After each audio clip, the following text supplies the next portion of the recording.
मैं गुस्से से घर निकल गया था और बस स्टैंड की तरफ जाने लगा। मैं मन ही मन में बोल रहा था कि पता नहीं पापा कितने पैसे छुपा के रखे हैं, लेकिन मेरे लिए एक बाइक नहीं ले सकते। मैं यहाँ से चला जाऊँगा और तब तक नहीं आऊँगा जब तक अपने पैसों से बाइक नहीं खरीद लेता। अचानक मुझे पैरों में कुछ चुभने का एहसास हुआ। नीचे देखा तो मैंने जल्दबाजी में अपने पापा के जूते पहन लिए थे। उस जूते में कील लगी हुई थी जो बार बार मेरे पैरों में लग रही थी, लेकिन उस समय गुस्सा ज़्यादा था, इसलिए मैं आगे बढ़ता चला गया।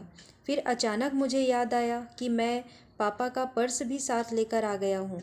तो मेरे दिमाग में आया कि क्यों ना आज अपने पापा का पर्स चेक किया जाए, जो पर्स को आज तक हाथ लगाने नहीं दिए। जब मैंने अपने पापा का पर्स खोला तो उसमें पैसे तो नहीं निकले, लेकिन पैसों की जगह एक डायरी रखी हुई थी। मैंने सोचा कि ज़रूर इस डायरी में लिखा होगा कि किससे कितने पैसे लेने हैं या फिर किसको कितने पैसे पिताजी ने दिए हैं। लेकिन मैं गलत था। डायरी पर जो लिखा था उसे पढ़ने के बाद मेरे चेहरे पर जो एक्सप्रेशन थे वह गायब हो चुके थे, क्योंकि डायरी में ऐसा कुछ नहीं लिखा था जो मैं सोच रहा था। उस डायरी में पैसों का हिसाब लिखा हुआ था, जो अलग अलग कामों के लिए अलग अलग लोगों से उधार लिए गए थे।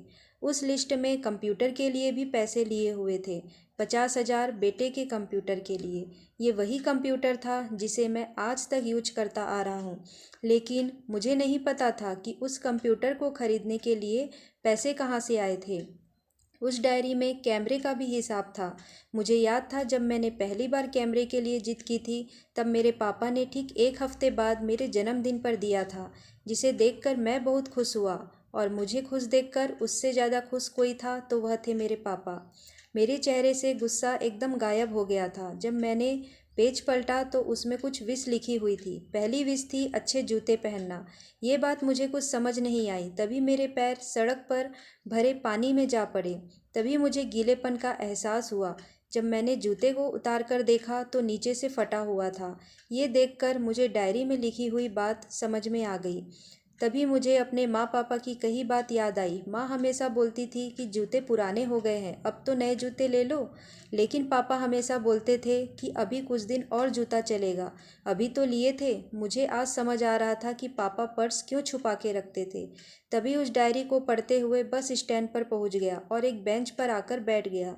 और अब उस डायरी का आखिरी पेज पलटा तो वहाँ कल की डेट लिखी हुई थी और नीचे लिखा था 50,000 रुपये बाइक के लिए। बस इतना पढ़ा और मेरा दिमाग एकदम सन्न हो गया। अब मेरे मन में कोई गिला शिकवा नहीं बचा था। मेरे आंखों से आंसू आ रहे थे। मुझे समझ नहीं आ रहा था कि मैं रो क्यों रहा हूँ। अब मैं जल्दी से घर की तरफ जाने लगा, लेकिन अब तक मेरे पैरों में घाव बन चुके थे। मैंने तुरंत जूता उतारा और फेंक दिया और मैं लड़खड़ाते हुए घर पहुंचा। लेकिन मुझे मेरे पापा घर पर नहीं मिले। मुझे समझ आ गया था कि मेरे पापा कहाँ गए होंगे।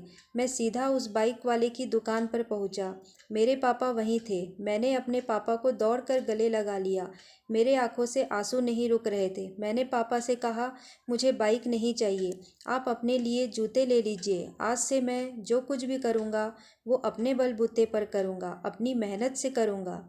दोस्तों, हमेशा अपने माता पिता का आदर करें, और वो भी यदि किसी चीज़ के लिए मना करे तो आप उनकी मजबूरी को समझिए।